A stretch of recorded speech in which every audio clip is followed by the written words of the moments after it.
تمام چیزوں ڈرتے تھے۔ آئیے ایک واقعہ رکھتا ہوں عبداللہ بن عمر رضی اللہ عنہ کیسے اللہ سے ڈرتے، کیسی خشیت تھی، اور ان کے تعلق سے ایک واقعہ آتا ہے جب سورہ حدیث اور نمبر 44 کی آیت نمبر 16 یہ تلاوت کیا کرتے تھے، تو جب تلاوت جامع ترمذی میں بہرحال یہ واقعات آتے ہیں، جب تلاوت کرتے تھے یہ والی آیت ہے الم یعنی للذین آمنوا ان تخشع قلوبهم لذکر اللہ، جب یہ آیت کو وہ پڑھتے تھے کیا مومنوں کے لیے وقت نہیں آیا کہ خدا کے ذکر، اللہ کے ذکر ان کے دل جو ہے اس کو جو ہے ڈر جائے، مطلب کیا وہ وقت ابھی نہیں آیا کہ مومن بندوں کا دل اللہ کی خشیت سے ڈر جائے؟ جب یہ آیت آپ پڑھتے تھے تو بہت دیر تک آپ جو ہے رویا کرتے تھے، بہت کثرت سے آپ رویا کرتے تھے۔ اسی طرح سورہ حج سورہ نمبر 22 آیت نمبر اس کی 1 جب جو ہے یہ جب پڑھا کرتے تھے تو اس میں بھی آتا ہے کہ جب یہ آیت کو پڑھتے تھے جس میں اللہ رب العزت نے فرمایا یا ایھا الناس اتقوا ربکم ان زلزلۃ الساعۃ شیء عظیم، جب اللہ رب العزت نے یہ آیت جب وہ پڑھتے تھے تو بہت رویا کرتے تھے، اور نبی اکرم صلی اللہ علیہ وسلم کے تعلق سے بھی جامع ترمذی کی روایت میں آتا ہے جب آپ بھی یہ آیت پڑھتے تو یہ حال ہوتا۔ جب یہ آیت نازل ہوئی تو صحابہ سے آپ نے پھر خطاب کیا،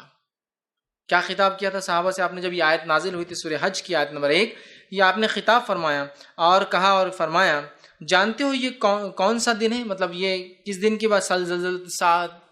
جو زلزلے کی بات ہو رہی ہے اس گھڑی کی بات ہو رہی ہے، زلزلے کی کون سا موقع ہے جس کو عظیم کہا قرآن نے؟ تو آپ نے فرمایا جب اللہ تعالیٰ حضرت آدم علیہ السلام سے فرمائیں گا یہ وہ گھڑی ہوں گی، وہ زلزلے کی جو بات آیت کر رہی ہے وہ گھڑی ہوں گی جب روز قیامت اللہ تعالیٰ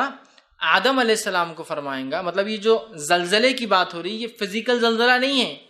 یہ زلزلہ خوف اور حیبت کا زلزلہ ہے۔ جب اللہ تعالیٰ آدم علیہ السلام کو آواز دیں گا روز قیامت، کہیں گے آدم اپنے لوگوں میں سے جہنمیوں کی فوج الگ کر دو،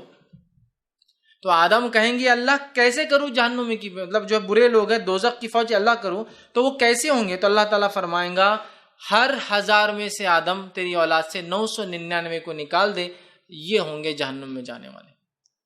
تو یہ زلزلہ ہے وہ کہ جس کو اللہ نے کہا ان الزلزلہ، جو زلزلہ ہے جو ایک بہت عظیم شے ہے، یہ روز قیامت حقیقی زلزلہ نہیں ہے، یہ روز قیامت جب 999 کا اعلان ہو جائے گا جہنم اور صرف ایک جنتی ہوں گا، تو جو انسانیت میں شور اور پکار ہوں گا اور جو خوف اور ڈر ہوں گا وہ زلزلے کی بات ہو رہی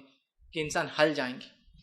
اندازہ لگائیے اگر کوئی مجمع میں کہہ دے کہ 1000 لوگوں میں صرف ایک کامیاب ہونے والا ہے تو اس مجمع کی کیا حالت ہوگی؟ یہ مجمع آخرت کا فیصلے کا دن، قیامت بہت دور ہوتا ہے، یہی امید کر لیجیے 1000 لوگوں نے ایگزام دیا اور یہ اعلان ہو کہ ایک ہی پاس ہوا ہے، 999 کی حالت ہو جائیں گی۔ دیکھیے 999 کی کیا حالت ہو جائیں گی،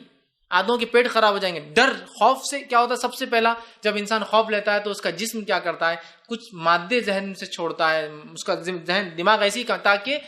دماغ پہ اٹیک نہ ہو بلکہ وہ پیٹ پہ سب سے زیادہ، جس سے پیٹ دکھتا ہے اور اس کا پیٹ خراب ہو جاتا ہے۔ ہوتا ہے نا کچھ لوگ ڈر کو سوچیے، اب ایگزام کا سوچتے کبھی کبھی پیٹ میں تکلیف ہوتی ہے، نیچرل ہے فینومین۔ انداز لگائیں کہ صرف ایگزام میں فیل ہونے کا کہہ دیا جائے 999 فیل 1000 میں سے تو کیا حال ہوں گا؟ تو یہاں اعلان ہوگا آدم کو کہ آدم نکال لو، آدم کہیں کیسے؟ تو کہا جائے گا 999 ہے وہ جہنم کی فوج میں